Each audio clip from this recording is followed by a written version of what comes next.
our next segment, you're up this week, and you said that you found something really good, so I'm excited.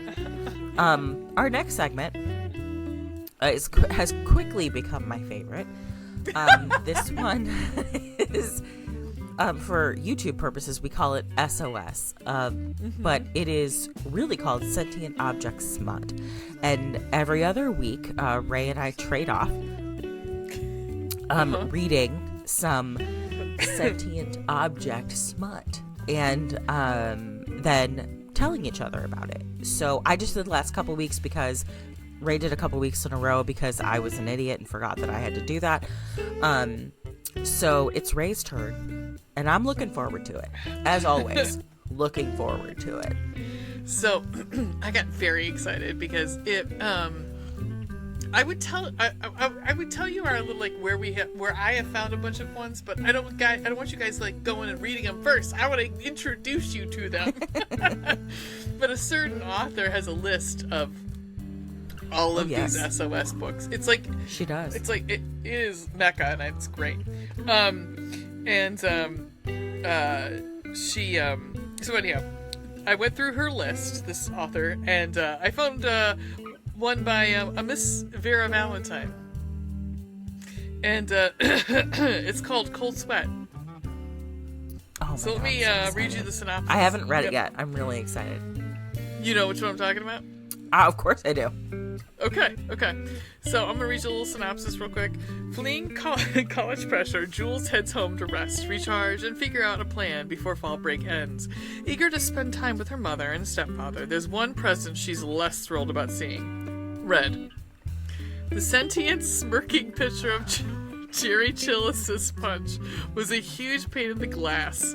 He'd been getting under her skin for 2 years now, ever since her parents' wedding day. Red's taste in entertainment and weirdly suggestive commentary were driving her crazy, a destination she was capable of fighting all on her own. With big life decisions looming, his antics shake up Jules' already fragile peace, steering her towards a leisurely evening in her mom's new sauna. It seems like the perfect remedy for stress until Red invites himself along. Close, steamy confines have a way of outing secrets, and Red has a huge one he can't keep on ice any longer. Jeez. So, yes, if you didn't get it from that description, it is a human and a sentient picture. It's the Kool-Aid Man. It's a human and the Kool-Aid Man. And I believe we never use the word Kool-Aid. I think it's always just Chillis. Oh, it's probably copywritten. Yeah, I would assume. Or trademarked. I would assume. Yeah.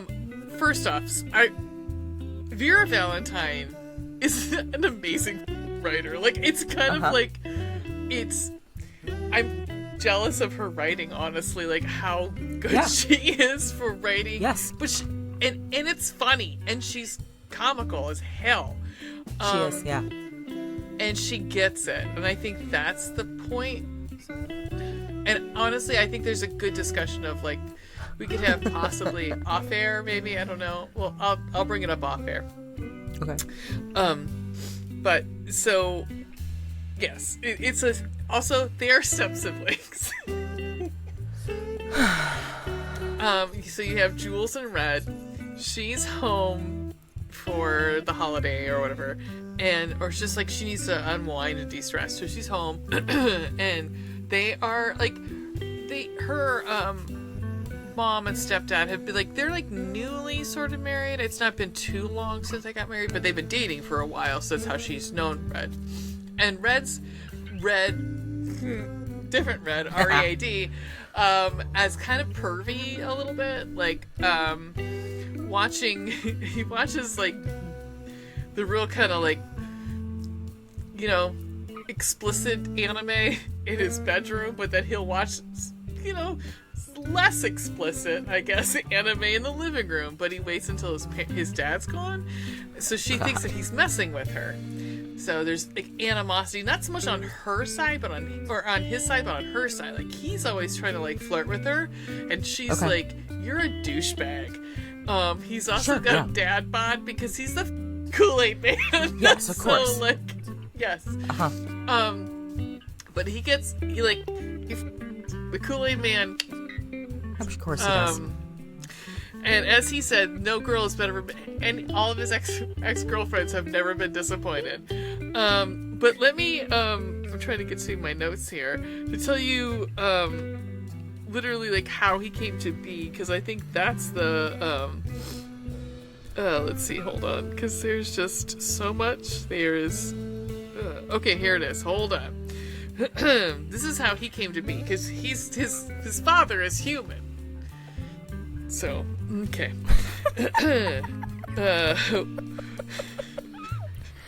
He cleared his throat, spitting slowly so as to not splash himself on the beige carpet. So, he's a literal jug of punch. Literal picture of cherry chillicis, which I really love. Also, he has to constantly put ice cubes in himself. He does say at one point he has... Hang on, how does he... Go ahead, sorry. No, I would assume do this. Like, you know, it's a visual medium. He's like putting his little like tumbler, his little like lip of his jug underneath the ice. Just... That was literally what I was going to ask. Like, is he just standing underneath the ice cube dispenser? I believe so. Okay. I believe so. Anyhow, he has said that he has lost all of his punch before. He can still live, it's just very not comfortable. That is my dog also growling in the background, because she wants some chill assist. Anyhow. Oh, Luna. Luna Boona. He cleared his throat, spitting slowly so as not to splash himself on the beige carpet. I mean, okay, never mind. The entire house was practically an obstacle course for him. A giant sentient glass pitcher of cherry chillicis punch. Red was the result of Dan, that's the stepdad's, torrid affair with a pallet of the drink powder at a drunken office Christmas party many years ago. Yep. Look at your face! Yep. So, this dude got so drunk and pallet... Oh, I just used the F word. He had sexy times with a pallet of chillicist. Of, like, how? He J.D. Vanced the chillicist? Yeah, because there was no rubber gloves to be had in this whole thing. So, here's my question. How... I mean, you know what? Not gonna go there. Not gonna... Because my first thought is, how does all that powder mix... Hang on, who? Yeah, I don't know. Okay. Because there's no egg that's incubating. Right, like, there's like no host being to incubate. Right. What's his name? Red. Like, there's no one to incubate him, so how... But I guess he's an object, so he would need to be incubated. Was it just magic that came out of the chillicist to the nearest pitcher? So, what I do love is that at certain points, like, he says, even my dad has no idea how I came into existence. Like, of course everyone's kind of like, it is. It's never gonna. He just is. This situation, this whole situation is never gonna happen again. I mean, it could, but it's probably not. But yeah, so no one knows. Like, it's yep. All right, so they get stuck in a sauna together. Perfect. Yep. Okay. I'm trying to look and see where, because I'm trying. So they get stuck, and then immediately somebody wrote in a review it said something like, "This was weirdly sweet for a smutty times like Luna."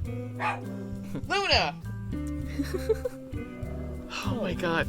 And it really was, because he's had a crush on her forever.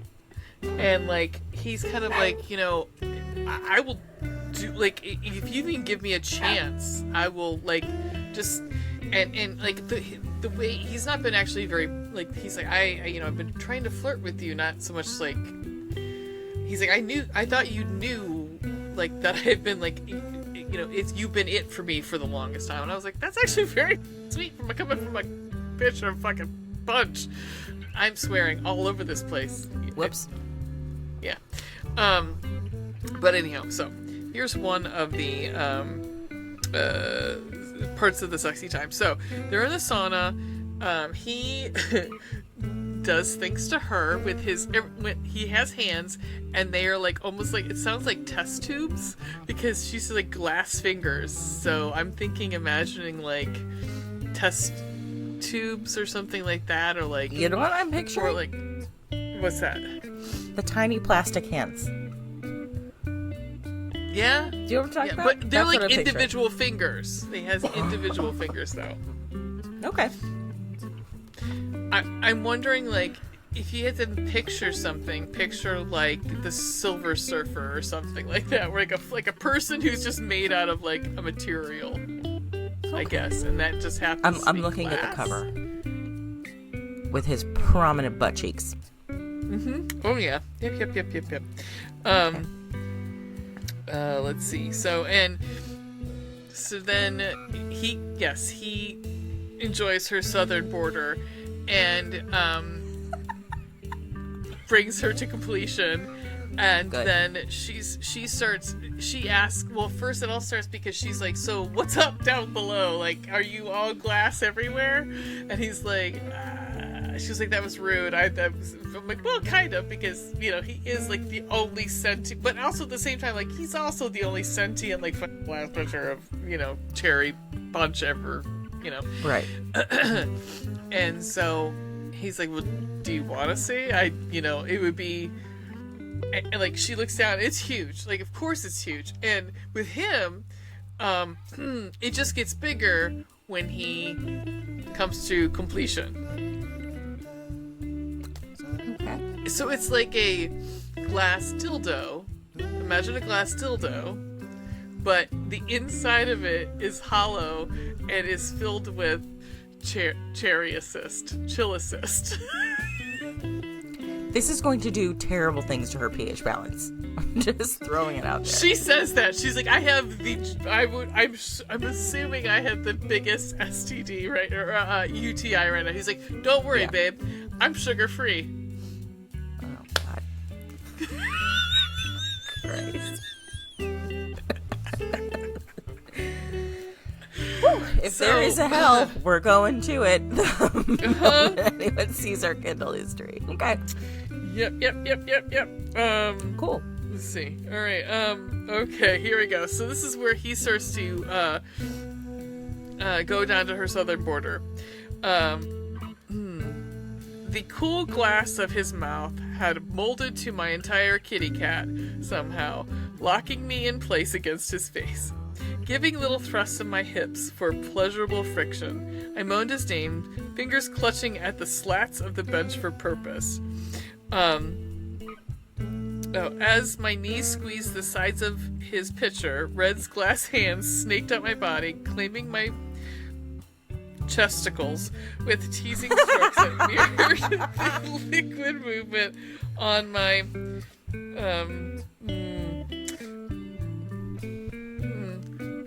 clitter clatter.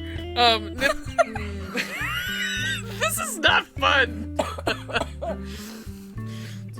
Okay. Nepals pummeling at the cold kiss of glass fingers. Red gave a loud, muffled moan of pleasure as his fingers worked, his glass face resonating at the perfect vibration to send me into a screaming, thrashing O-town against it. The liquid intensified into a hard, shuddering stream that had me arcing completely off the bench.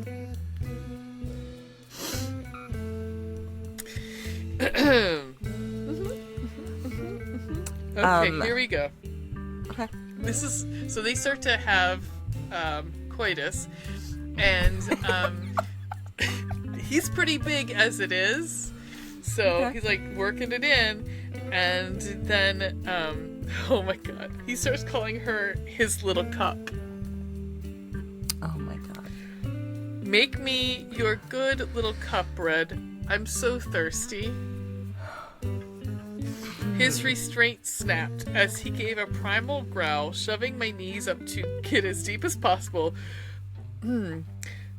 Blanking me so hard, my shoulders thumped against the sauna wall, punctuating every word with a mindless thrust that bottomed out inside of me. So effing perfect. You're gonna fricking drain me, Jules. I'm gonna quench. I'm gonna, oh yeah!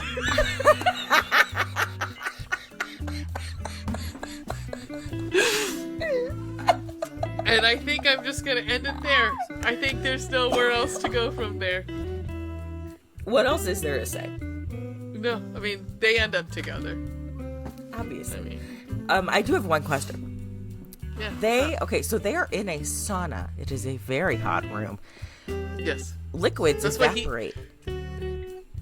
Well, he also, loaded himself up with ice cubes. Ice cubes. So that way, because he knew he was gonna. And so, he's actually pretty cool, so that's why she's, because she starts having a panic attack. Oh. And so he's, lay next to me, because I'm still cool, so you can, your body can cool down. And that's when, sussy times happen. Incredible.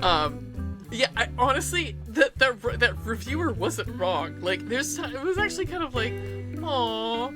It was kind of cute because just he said that the minute he knew he had feelings for her is when they danced together at the wedding, because of how they kind of he's you joked with me and you laughed with me and I knew I wanted somebody that could joke. I was and it's Vera Valentine, so she can write, so right, absolutely. Yeah, I did laugh because I was looking at the score, the Goodreads score for that one. Or no, sorry, the Amazon. If you notice, I don't know if you guys noticed, the S.O.S's tend to kind of usually rate real low because people it's a hot dog, or it's a lamp, or it's a it's a door, it's a rake, right? Yeah, it's a door. So, but this one is at 3.9, and I think that there's a reason for that. I enjoy my favorite review that I have skimmed here.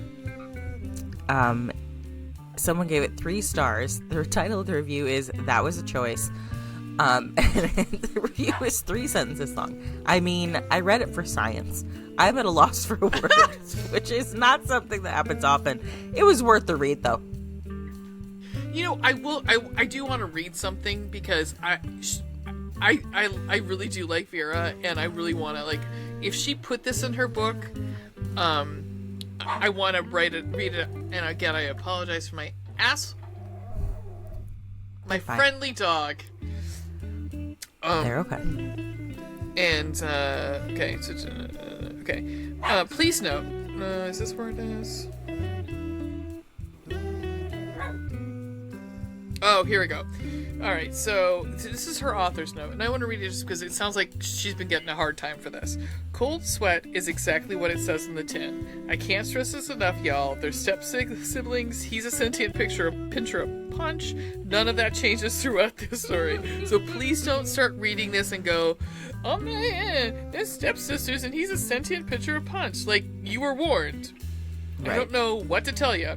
And just to head this off at the pass, don't send me your therapy bills. No one made you read this. And really, really, really don't send me videos of you reenacting anything here. I wish I didn't have to say that, but oh my God. But the success of Unhinged has forced me to create some new baffling barriers. Also, don't reenact anything in here.